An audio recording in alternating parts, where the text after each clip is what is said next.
Recording in progress.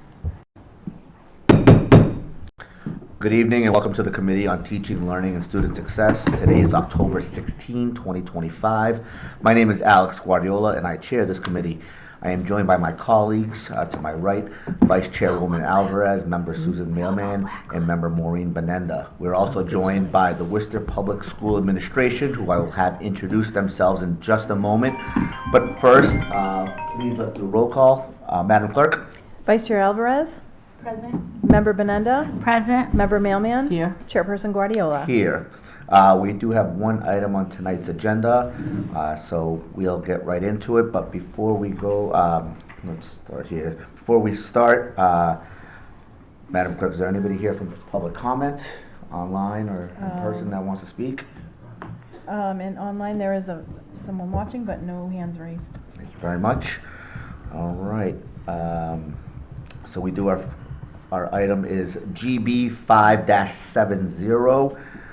To approve the high school mastery-based grading practice information and proposed mastery-based grading practices written policy. As folks may remember from the last meeting, part of this was some negotiations between the administration and the EAW, which is the union for our educators. So I will say before we start, let's get an introduction. Assistant Superintendent Morris, will you introduce yourself and your colleagues for us, please, for the record? Sure. Good evening. My name is Marie Morris. I am the Deputy Superintendent. To my left is Magdalena Gagnes. She is our Director of Compliance and School Improvement. And to her left is Mr. Foley. He is the Executive Director of the Burncoat Quadrant. Thank you very much. Dr. Morris, would you be willing to give us just a quick overview and recap of the results of the negotiation with the EAW regarding this mastery-based grading practices? Through the chair, sure. We are very pleased to say that we've had many productive conversations with the EAW regarding the mastery-based grading practices. And we've come to some agreements on some major areas, and we continue to work collectively to ensure that mastery grading practices are ready and available for our educators. So we are in agreement about a few things. We're in agreement about the weighting. The 60-30-10 agreements have been made, and we also have conceded to change from 5 to 4 at the EAW's request. We also are working closely with the EAW to help create and build professional development plans so that our educators have the technical support and information that they need. We still continue to work, and to my left are both Dr. Gagnes and Mr. Foley, who have been integral in part of all of the negotiations and conversations that the district has had with the EAW. So I would, that's a very brief overview, but a lot of great work, a lot of good questions, a lot of teamwork, I would say, on both from the administrative side, the district, and the EAW. Excellent, and thank you so much. Yeah, I want to just concur and say thank you to both the EAW and the administration to really getting this done. I know how important this is, and really kind of sets the stage for the future here in Worcester Public Schools. So with that, I will turn it back over to you, Dr. Morris, to regarding our item GB 5-70. So I'm going to turn it to Dr. Gagnes and Dr. Foley. Hey, you just got an advanced degree. He should have an advanced degree in mastery-based practices at this point, to give you a little bit more detail and flesh out some of the system changes that have occurred as a result of our meetings with the EAW. All right, Dr. Gagnes, Mr. Foley. Thank you. Through the chair. We, as Dr. Morse shared, we have been able to work collaboratively with the EAW, and there were some questions that have come up from our educators in the district, and we were able to answer some of those questions. So I wanted to just share a few of those questions that have come up. There were several questions about different weights within the categories, different points that teachers could give within the categories, and we are able to share that teachers can give different points within the categories for specific assignments. There were some terms that we wanted to clarify, and one of those terms was the running in progress grade. So the running in progress grade is the grade that the students have over the course of the quarter. And so they can see their live grade in WEA-TV, and they're able to track that progress there. We are going to follow through with the lowest grade being the 40 at the end of the quarter, and that will come through on WEA-TV. That is for students that are actively in class and working, but are not meeting the standard. The other question that we really wanted to share more information on was how Google Classroom is syncing with WEA-TV. And it does sync with WEA-TV. I know that that was a question that a lot of the educators had. We have some specific modules that show the teachers how to go through and sync their Google Classroom with WEA-TV. There is a whole sheet on troubleshooting, so small things that come up for teachers. We've put all those together in a document, and that is being shared out to our educators as well. In the PD plan, we talked about giving the teachers some one-on-one and specific support. So we are going to have members of the Office of Innovation set up times that they are going to have like a drop-in session available to teachers, where the staff from the Office of Innovation will be at the high school and working with teachers one-on-one if they do need that support. So, through the chair, in addition, we have, I don't know if clarified, but further defined suggestions around what constitute major and minor assignments. We're not dictating, we're suggesting. Okay. So, major assignment types, which will account for 60% of the student's overall grade, in which the expectation is that there will be at least 4. We've gone from 5 major assignments to 4 major assignments per 10-week term. Are tests, projects, culminating projects, presentations, those types of assignments.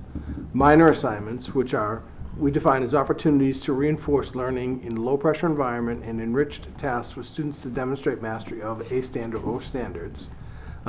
The expectation is 2 to 3 minor assignments a week over a course of a 10-week term, which would be 20 to 30 minor assignments.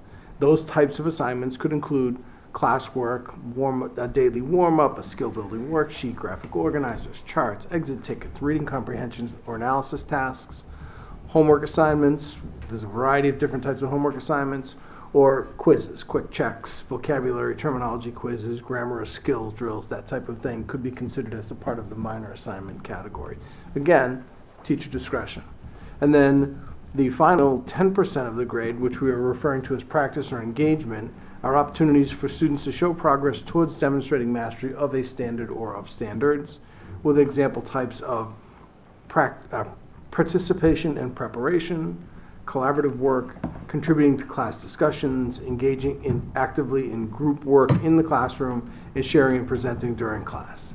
So those are the categories, some assignment types, but really within each of those assignment types, major, minor, and extension, teachers have an awful lot of flexibility in terms of determining what they consider to be major, minor, and extension relative to their course content.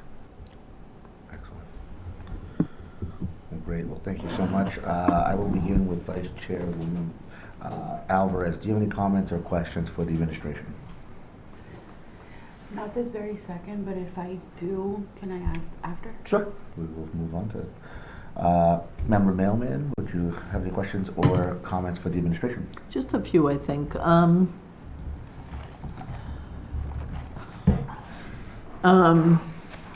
So I see we got some information about like what's happening in Massachusetts was part of, thank you for providing that. I don't know if you guys, this tells me that there's not much going on, I guess. Would you agree with as you looked at this I'm not sure who to address it to. Should it be to Will or to Marie? Okay, so this doesn't give us much like data, and I don't know if you guys, I know you looked outside the state, and So when you looked at this data here, what did it tell you? There's a couple of high schools. There's Springfield and Boston. When we have this policy is only for our high schools, right? So that's why I was thinking why aren't we just calling this a trial until like next year? I still can't wrap my head around that. And will it be middle school, like when do kids start getting grades in Worcester Public Schools? At what grade? So through the chair, students begin to get grades in 4th, 5th, and 6th grade. So would we imagine that this would be, we'd move from high school to 4, 5, 6, and middle school? Through the chair, the next phase would be middle school. And then we would evaluate, because we are currently considering a review of the elementary report card. So we'd want to make sure that these two bodies of work are in alignment. Has there been any consideration or discussion from all of you about, because even the document doesn't read necessarily as a policy, it kind of reads like as a, okay, here's what we're doing, and that's, so teachers have flexibility within a major or minor to determine what's major or minor. So is there really a policy here, I guess? Dr. Morris? So through the chair, we are, I think in this committee, discussing the aspects of the instructional domain so that we're able to better inform the policy. So when we go back to your original question about you said, I don't want to put words in your mouth, but there wasn't a lot going on. In Massachusetts? Yeah, so I'll start with, we didn't have a grading policy at all in Worcester I'm aware. that Yep. helped Yep, provide guide rails and Yep. provide guidance for educators. yep. So we then looked around and we looked at research and we looked across, we looked at urban areas to find out what other places are doing and what kind of structures they have. And from that, we learned a lot. We learned that in some of the more bigger urban areas, this grading practice policy stuff had been a little bit more developed than maybe in some of the more local areas. Okay. But we really didn't find too many school districts that didn't have a lot of guidance. So we felt that in order for our students to experience similar and consistent grading practices or understand what a grade or a mark constitutes, we Yeah. needed to provide some structure to that. So the work, I won't reiterate all the stuff that we have gone over the several meetings, but the idea here is that we develop a guardrails and a consistent understanding of what grading should look like for the Worcester Public Schools. We do not attempt to get into the nitty-gritty of the different nuances that can occur in a classroom. What we do hope to do is provide the framework for what consistent and equitable grading practices could look like. And to that end, I think we did a lot of extensive work on it. We did include, as you know, educator voices, include some book study around it to better get an understanding of what we were thriving or endeavoring to create and produce.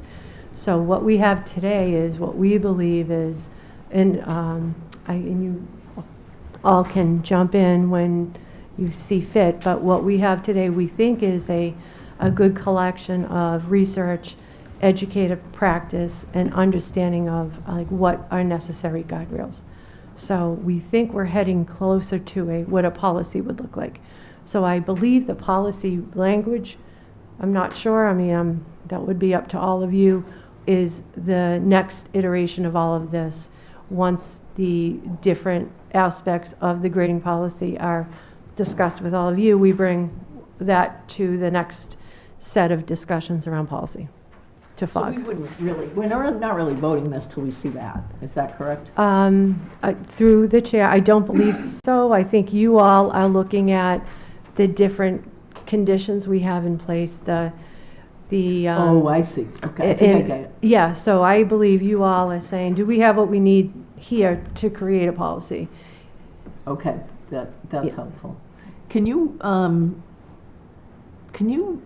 tell us what kinds of things we didn't yet get to with negotiations? So through the You chair. said you've gotten to some. I had a message, you and I had a thing that it was all set, so I'm not hearing that today. Yep, so, So what's still so, left to work Dr. on? Morse, so what I received from the administration was the fact that the negotiations for this part were done, correct? For this teaching and learning aspect. Through the chair, for the teaching and learning aspect, except for advanced, like really technologically sound PD and opportunities that Dr. Gagne's just described. We heard clearly from the EAW that they wanted more like drop-in sessions, helping teachers understand how to use these weighted buckets and categories and help people that still are uncomfortable with or unsure of how. We are clearly going to be committed to being available for teachers who need extra help, because we know this is a big change. So that's the area that we're, from this committee's perspective, I believe is what we continue to work on. I think, I wasn't at the meeting, but my understanding is we are going to provide a document to the EAW that we have it all ready, but lines up with like what we're going to do, when we're going to do it, who we're going to do it for, and what happens in the interim. We're not going to do this once. We're going to continue to support educators. Can you, so I still don't understand why this has to be a policy now. Why can't we say this is because it sounds like it is a trial. This is what we're going to do this year. We might tweak it. We've already tweaked it just in negotiations. So why wouldn't we, and it's only some of the students, it's not our middle school students, it's not others through the chair, why wouldn't we just call it, like, why must it be a policy before we're? So through the chair, one of the things that had come to our attention was through the competency determination, now that MCAS is no longer a way to determine whether a student receives a diploma or not. Districts and states have been working on competency determination. And a piece of that is we're going to have to certify and verify that students have met the standards needed to assure that they have received achieved competency. So it's really hard to do when it's very varied and different across every school and every classroom. And embedded within the CD language is your district's grading policy. So when we saw that we really need to tighten it up because we don't have a grading policy, we understand this to be an important next step so that we can assure that we have rigorous expectations, that students are being graded consistently and equitably across schools. And it's very hard for us to determine that. I'm not saying that there aren't good grading practices. I'm just saying there are so many that we need to have guardrails around that.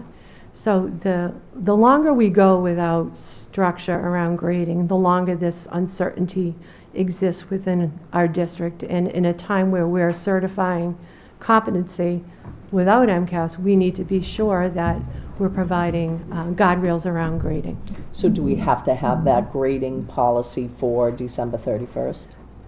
Through the chair, is my opinion, we do. What are others' opinions? Through the chair, if you're asking the rest of us what our Well, opinions sure, are, I mean- yes, I agree with. Is it I would an agree with opinion or is that. it a fact? We have to. So we have to present to the state our competency determination policy that you have approved by December 31st. And as Dr. Morse mentioned, a part of that in multiple areas in the document that we're working from mention the need to have a district-based grading policy. Okay, So so you it's- think it's they'll accept that? So So it's- are you guys so they're- hoping that the rest of your negotiations, so that we actually have a policy that gets delivered to us before 12/31? Yes. Okay, so this framework, which is what we're looking at, is still getting tweaked. You're still working with the EAW, so we really don't necessarily have everything. And our policy is only going to say high school. It's not going to do anything about middle school or 4, 5, and 6. Through the chair. No, go ahead. So through the chair, it is, right now, it is just high school, because right now, through So the state's not looking for competency at other? No. The state's not looking for, okay, No, because it's only the graduation Correct. requirement they care about? Yes. Yeah, okay. So through the chair, our understanding is that everything will remain in place as it is. We've gone through the policy. The additional ask at our meeting this past week was just a very detailed summary. We had provided like an overview summary of the professional learning for our educators, and there was a request for just more detail and more opportunities, and that's what we've added in. So that is the only piece right now that we are just continuing to work on, is just the professional learning aspect. The rest of the policy has been agreed to.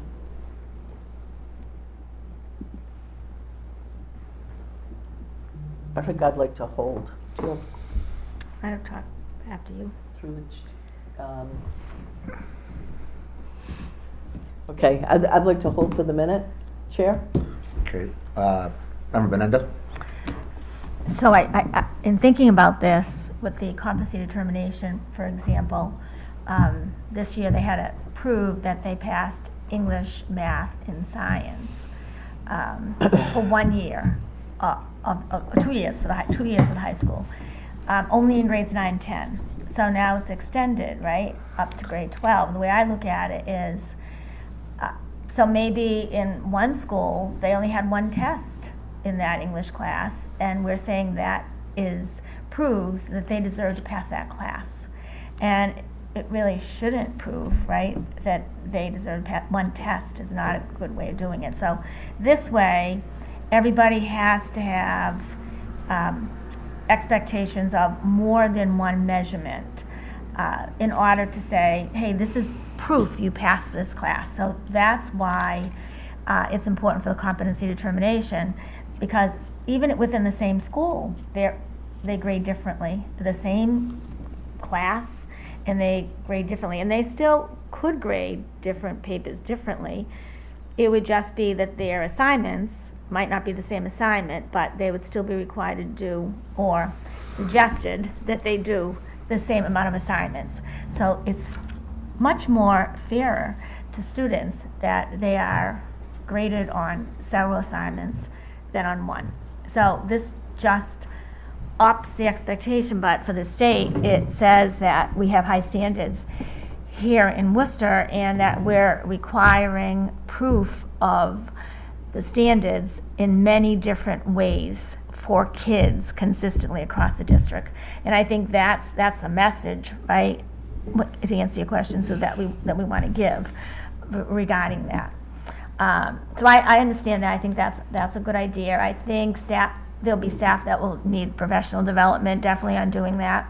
And then I was questioning, like, what is the difference between a 2 5-day rotation rather than 10 days? I was trying to figure that out. Are those the same things? through the chair, that was language that we negotiated with EAW during the last contract. So we have to, so some of it says, teacher upload at least one standards align assignment weekly in post grades and SIS within 10 school days.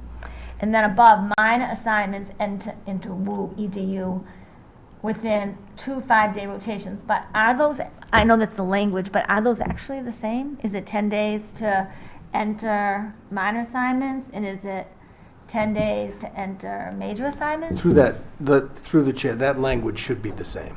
Okay, because that's confusing to me. And I thought maybe it'd be confusing for teachers too. Okay, the other thing I actually like make a motion on is to maintain the proposed marking system that we currently have. Not change it from 60 to 69, minimum mastery from 65 to 69. I propose that we put that on as a motion, that we keep the numerical range of the current marking system that we're using in the Worcester Public Schools.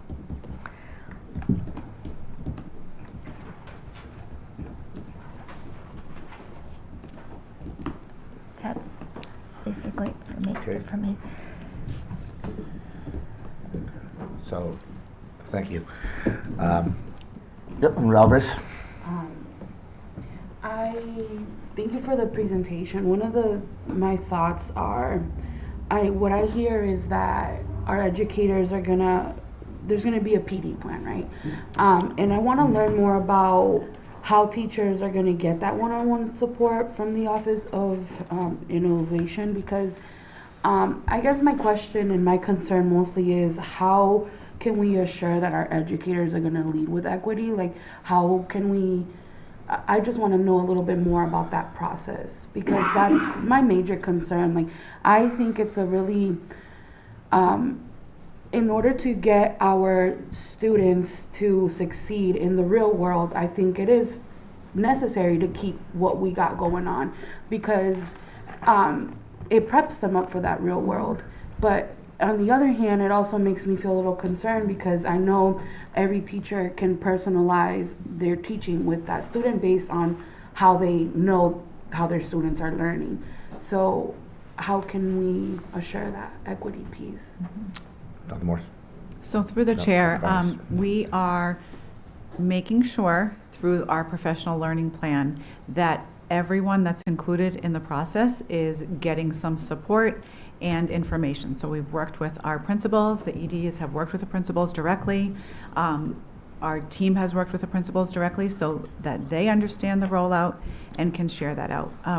We've met with the assistant principals, we have met with the coaches, and so that they can support the teachers in their buildings. And then there has been another step even further down. So our curriculum specialists meet with all the school-based department heads once a month. And in the past meeting, the department heads met and they came up with some suggested activities that educators could use in their classroom. As Mr. Foley said, they're not required, they're suggested, but this is just another resource for our teachers to be able to go into and to be able to pull some examples for the major, minor, and participation. We're going to continue with that. The curriculum specialists will be meeting with the department. They meet with them every month, but the focus again will in January, halfway through the year, just to see how things are going. They will be checking back on the list and then asking what specific supports the teachers need. So there's a consistent communication between teachers and coaches and assistant principals and principals with all of us at the district level. So we're going to keep that ongoing. We also are going to share out a survey in January, and so we have shared that with EAW also, that we will share out a survey with all of the teachers. We'll include everyone else at the school level to give us feedback and to let us know how things are progressing with the grading policy. So that's just a way to just ensure that we're being equitable, we're being consistent across the district, and we're listening to everyone's voice. I heard that loud and clear. Now, my follow-up with that would be, with the survey, is this going to be mandatory, or is this going to be as you see it? Through the chair, it will not be mandatory. It will be if teachers would like to fill out the form, they can. And what if some teachers don't have the time or don't do it at all? How can we use that information accurately? So To through the chair, understand. we will review the number of teachers that shared the feedback. We're going to work with our Office of Research and Accountability to create questions that are really able to get us the most information possible. And we'll review that as a team, and we will take the voices of the teachers that we're going to give plenty of time. We'll give several weeks for teachers to respond, and we'll take their voices through that survey. Okay. Oh, can I ask one more question? Member Bernardo? Oh, one question I want to ask is, when they're minor assignments and then the major ones, and the teachers put those grades in, is it going into a grade book that will automatically give them the percentages so they don't have to figure that out? And is that on WEA-TV or what is that? So through the chair, yes, it automatically goes into WEA-TV. We've worked with our technology department, and they've been able to weight those three categories ahead, and so it will automatically calculate perfect. for them. It should be a very streamlined process for the teachers. Great, thank you. Hold on one second, yep. He's like, I want to talk. No, Member Bailman, go ahead. Oh, I got you. Yeah. I see what you're doing. Do you want to go? No, go right ahead. at the beginning, you talked about changing from 5 to 4, and I didn't catch what we were changing from 5 to 4. Through, Dr. Morse, or Mr. Foley. you guys keep calling me doctor. I'm just kidding. I'm with you, doctor. I'm gonna say administration, 'cause Maybe I should have done that. Through the chair, we, in our conversation with the EAW, we mutually agreed to lower the number of expected major assignments from 5 per 10-week period to 4 per 10-week period. Okay, so that's, okay. And then I guess, because I don't think it's a semantic game, but I would make a motion that we change this item to, we are not approving a policy here. We are supporting the guidelines present on October 16th. If we decide to support the guidelines. This is not it's very clear, this is not our policy. For point of clarification, the policy side would be approved by Finance, Operation, and Governance, correct? We're approving the guidelines for that policy. We're not approving the policy itself here. There is, and through the chair, I mean, if you look at the charge of the committee, and maybe it's a question through the chair to the clerk, what is our charge on this committee? I thought it is teaching and learning policy through the chair. Madam Clerk, do we have an outline of what our charge is as the subcommittee? The chair, according to the rules of the school committee, all policy goes through the Finance, Operations, and Governance subcommittee. And this committee is charged with teaching, learning, and student success, not So, formal policy. For point of clarification, so that means we cannot, in this subcommittee, approve any of the policy. We can only approve the guidelines in this specific scenario. Through the chair, as the rules are written right now, yes, that is correct. And through the chair, could you just read that rule that says that, please?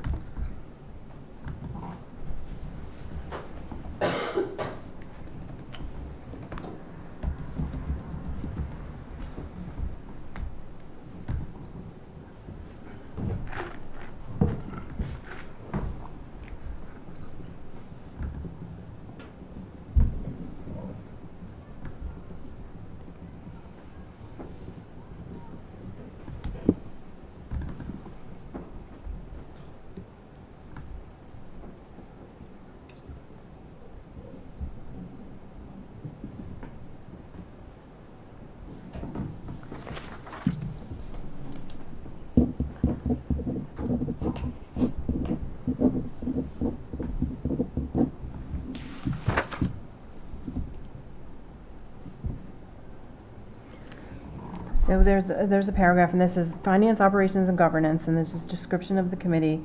It lists some of what is oversight. The committee will also review, update, and/or institute all policies governing the Worcester Public Schools. And could you read the teaching and learning description? Teaching and learning says, Please, through the chair.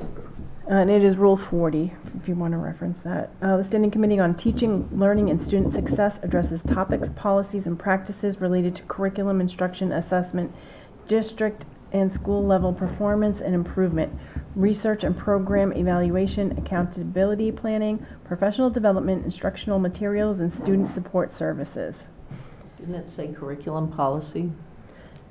Policies and practices related to curriculum, instruction, assessment, Is district and grading school through the level chair performance. a I'm curriculum? sorry, Madam Clerk, could you say we will discuss, not rule on? Is that what I heard correctly?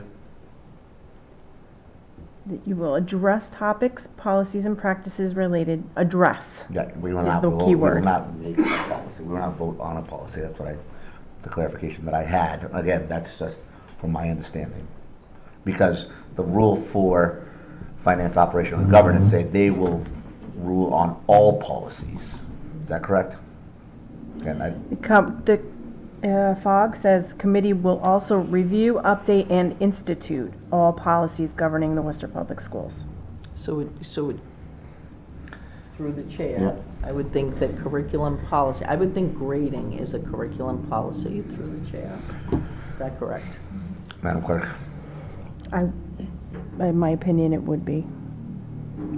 So So back to my proposed motion. So I do think we propose policies. And As the rule is written through the chair, it says that TLSS addresses topics, policies, and practices.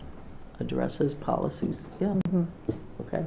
So again, I guess it's clear everybody wants to pass something today. So the only, through the chair, I guess what I would be comfortable passing is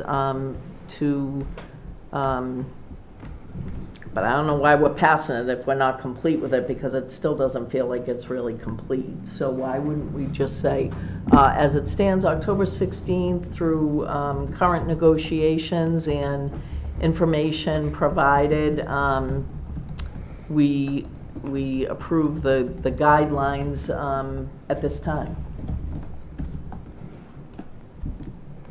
I don't know how that helps, but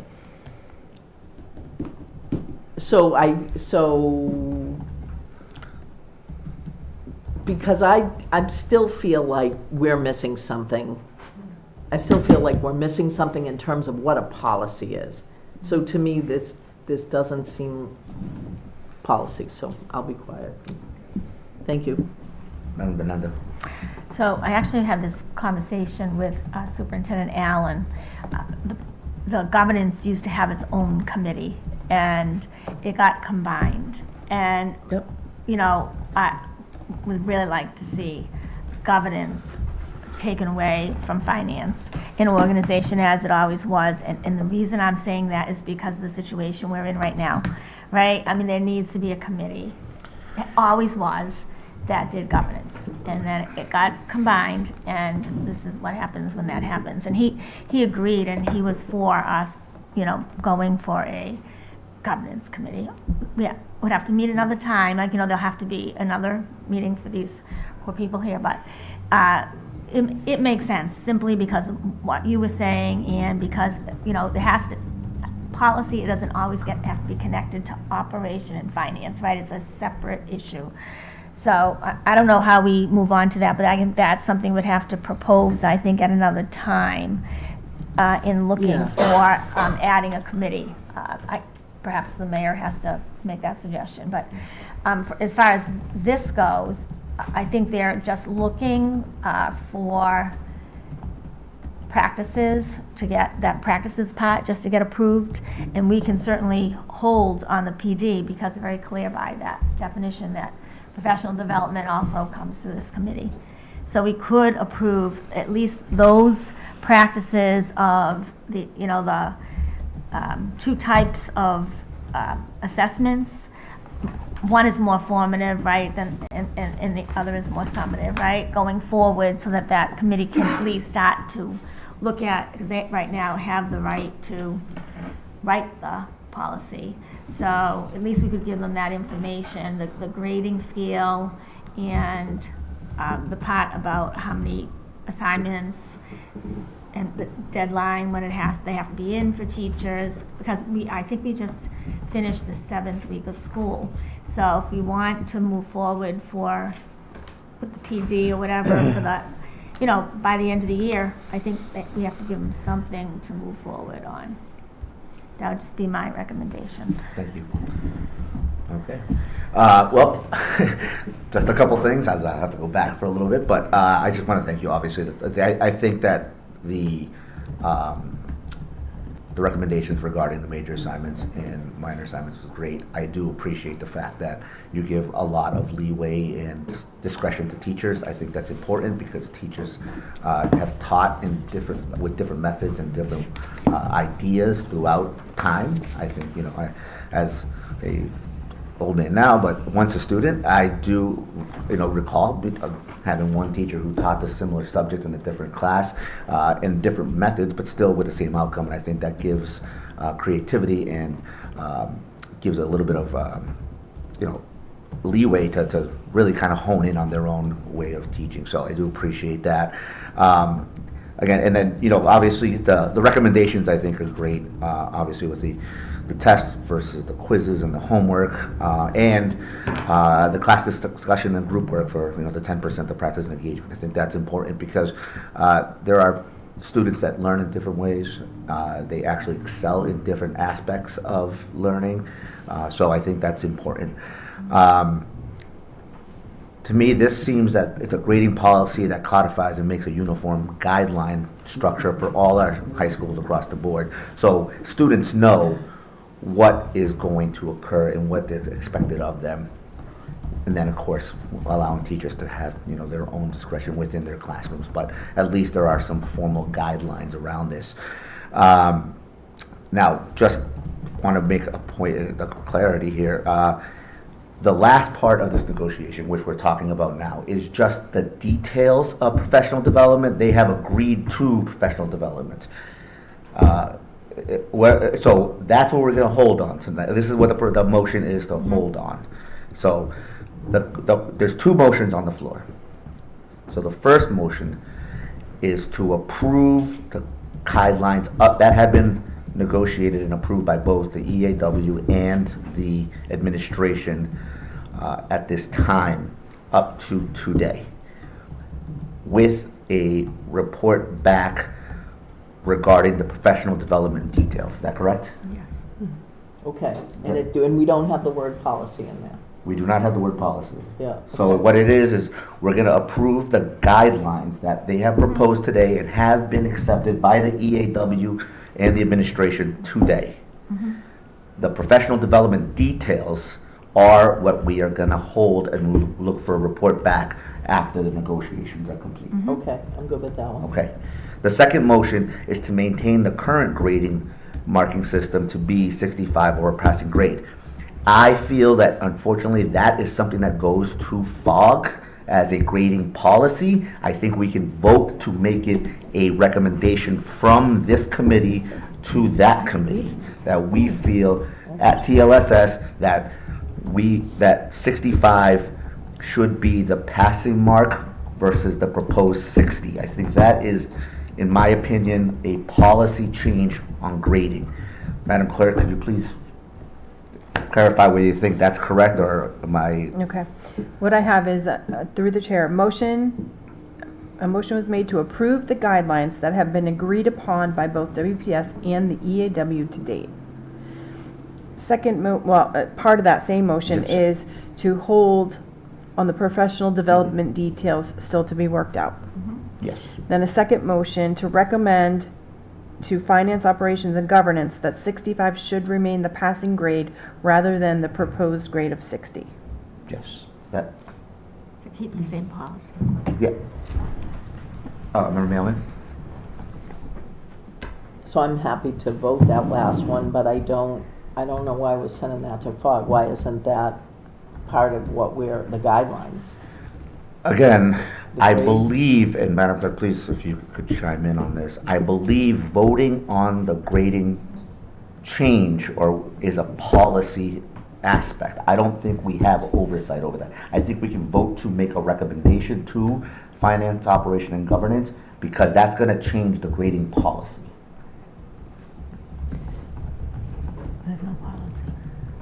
Through the chair, for a point of Yes, clarification, I believe what Member Benunder is proposing, that we don't change. Right. That Right, we don't change, We right. stay, so I think it would be appropriate that the information from maybe this body is that we, for content-wise, Yep. we believe that 65 is they would recommend that we stick with the current policy. Right. Because the policy currently is. Is at 65. Is right. at So we make 65. the recommendation to keep the current policy. Yes. But I think that recommendation has to go to FOG. I don't think we have the right or the oversight to change it. I don't think we have the right, to vote on that, whether there's going to be, to keep it the same or change it. That's what I gathered. You're suggesting we vote on a recommendation. Correct. You've made a recommendation. We may or may not agree with that, but But that's the motion. I think the only thing we can do. so I the don't- only thing in this proposed things then that we're even talking about is just how the grades break down and not the grading? That doesn't make sense. The motion was to keep the current pass-fail grade at 60. I understand, Yep. I understand So what, we I don't don't have- understand why that's not part of the guidelines. I guess, why is the grading outside of the curriculum guideline? I can make the motion how it stands. I got a feeling it's gonna kick back to us. But again, I'm happy to make the motion that we keep the current guidelines. I have a feeling that it's gonna be kicked back to us because I don't think it's in our purview. But I'm happy to make the motion because I'm a little confused, but.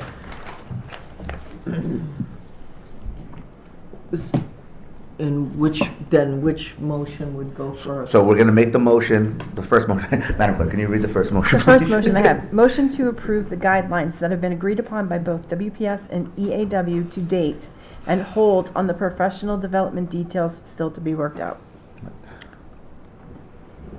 Yes. Through the chair, the guidelines include the grading, so how, then we're like, shit, we're only, I'm sorry for that. Yep. It's the first time I've ever done it on a hot mic there. So all we're really sending, we're not even sending the guide, we're just agreeing to the major minor thing through the chair. So we would be sending the guidelines on the major minor, because that part of it, so that was part of the negotiation that the EAW had, as well as the professional development. So That was agreed upon. that was agreed upon, but for the professional development has still not been agreed upon. Might I recommend through the chair, Sure. for your consideration, should we reverse these votes? Sure.